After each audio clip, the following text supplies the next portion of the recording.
6 months later, I was out of their lives, and so was everything I quietly built for them.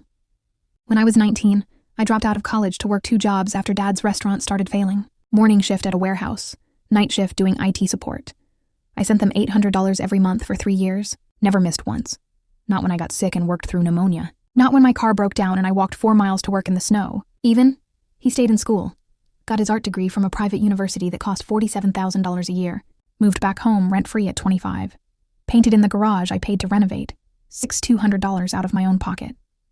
Nobody ever thanked me. Just Even got accepted to grad school, and Even's painting sold for $200. Meanwhile, I was eating ramen for dinner 6 nights a week so they could keep their house. That dinner was Even's 27th birthday.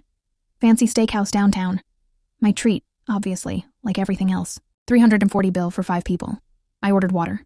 They got cocktails. Dad raised his glass mid-dessert, interrupting my aunt's story. You know, sometimes I think about how different things would be. He looked at Even. We wish Even was our only child. Things would be simpler, happier. Mom laughed into her wine. He's always been the easy one. Even smirked. What can I say? Some of us were just born more lovable. My aunt sitting next to me actually nodded. It's true. You've always had that special something, Eve. I sat there, fork halfway to my mouth, steak turning cold. I put it down slowly, wiped my hands, smiled at all of them, and said, then I'll make that happen. Dad laughed. What's that supposed to mean? I stood up, pulled out my wallet, dropped $400 bills on the table. It means you're about to find out what your only child looks like without me. Paid the bill, left, drove home in complete silence. The next morning I opened my laptop and started canceling everything. The automatic $800 monthly transfer to Dad's restaurant account. Done. The mortgage payment I'd been covering since Mom got laid off 18 months ago, when that were $125 a month. Canceled. Even's car insurance under my policy. Removed. His phone bill that I added to my plan. Disconnected. Then I went deeper. The business loan I'd co-signed for Dad 3 years ago when the bank rejected him. I called the lender and formally requested removal as guarantor. They said I'd need his signature. I said, then he better start making payments himself. I canceled the Netflix account, the Hulu, the Amazon Prime they all used, changed every password, removed my card from their grocery delivery service. 2 weeks later, Dad called, screaming, "You're abandoning your family. What kind of son does this?" I let him yell. Then I said calmly, the kind who was told his family wished he didn't exist.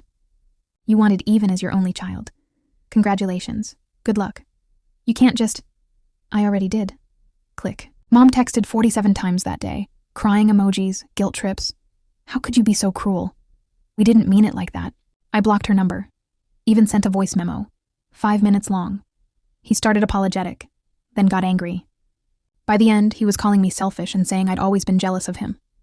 I deleted it without finishing. Within a month, the cracks started showing. Dad's restaurant couldn't make payroll. He had to let 2 employees go. Mom picked up shifts at Target to cover bills. Even's car got repossessed. Turns out he'd been 3 months behind. 4 months in, the restaurant closed. 23 years in business. Gone. They couldn't afford the rent. I saw the photos on Facebook. A mutual friend tagged the location with a sad face emoji. I scrolled past. They lost the house next. Foreclosure auction, sold for $80,000 under market value. I checked the public records.